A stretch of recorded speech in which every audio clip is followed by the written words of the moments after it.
Hey guys, what's up? Haven't made a video in a while, so just wanted to make this video. It's something that we all go through, and this is primarily birthed out of entrepreneurialism. Okay, so just stick with me here. I'm sure we've all heard of the story of Joseph, and if you haven't, it's a biblical character by the name of Joseph. And Joseph had a dream. Okay, he had a dream that he was inspired, obviously, by God to tell this dream to his family and to those around him that he loved, and there was nothing wrong with that in itself. The problem is, the family did not really necessarily like his dream because it didn't put them in a position of power, or there was nothing in there in that dream that had them in it. So, long story short, I mean, this guy went through a living hell.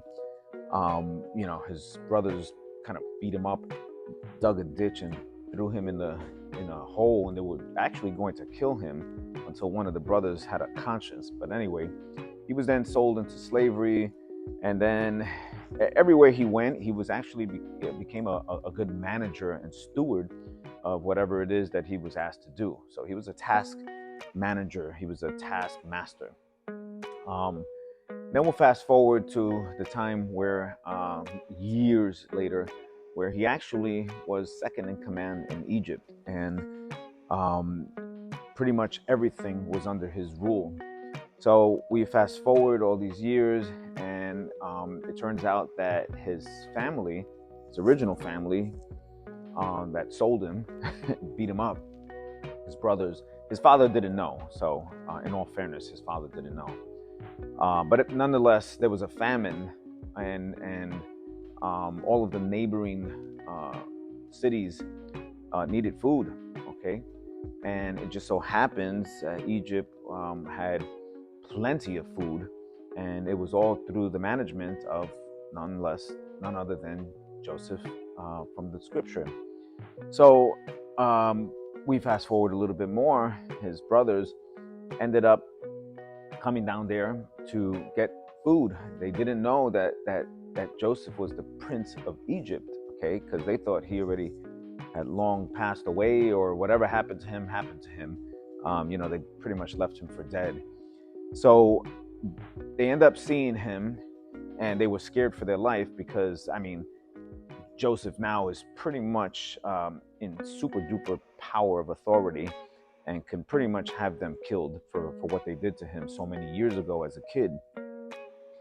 But he says something very interesting, and it's one piece of scripture that I love so much. Um, they got scared and they said, "Oh, we're sorry," and they started crying and lamenting. And he said, "Listen, what you meant for evil, God meant for good."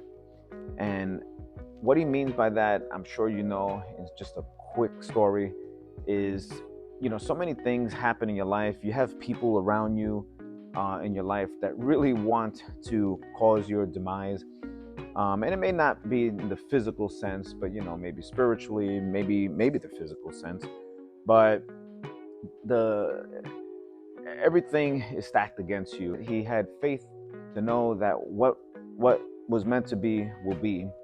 And while he had to live a torturous life, not to mention, being sold by his own family, um, he had forgiveness, knowing that, hey, listen, look where I'm at now.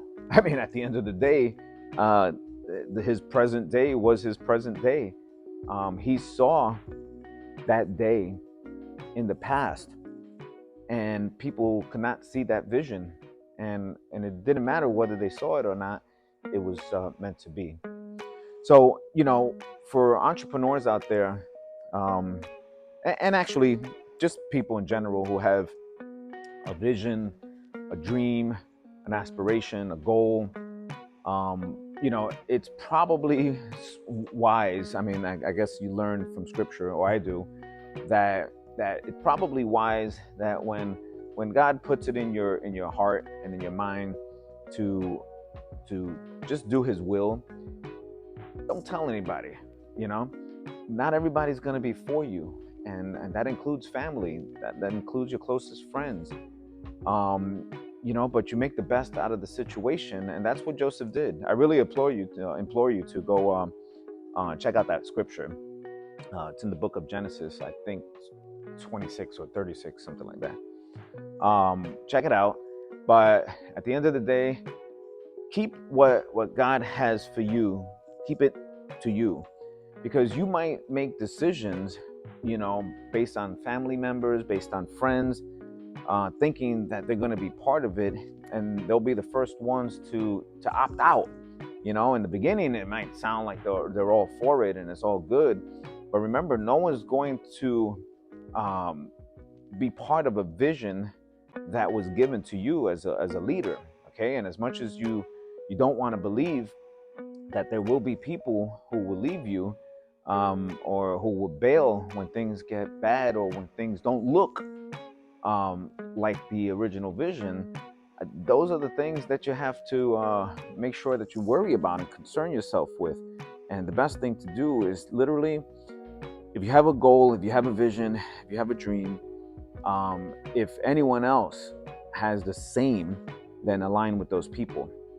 But other than that, it's best that you do everything you need to do by yourself, for yourself. And unless, again, God brings like-minded people along your path, then awesome. But if he doesn't, it's just best that you don't tell people, because not everybody has your best interests in mind. Not everybody has your vision, your dream, whatever it is that you thought was given to you by your Creator to serve your purpose.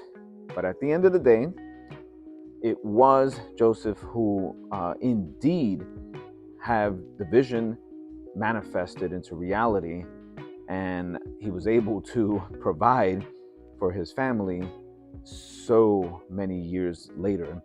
And he was able to forgive and not harp any resentment, although he went through a horrible life.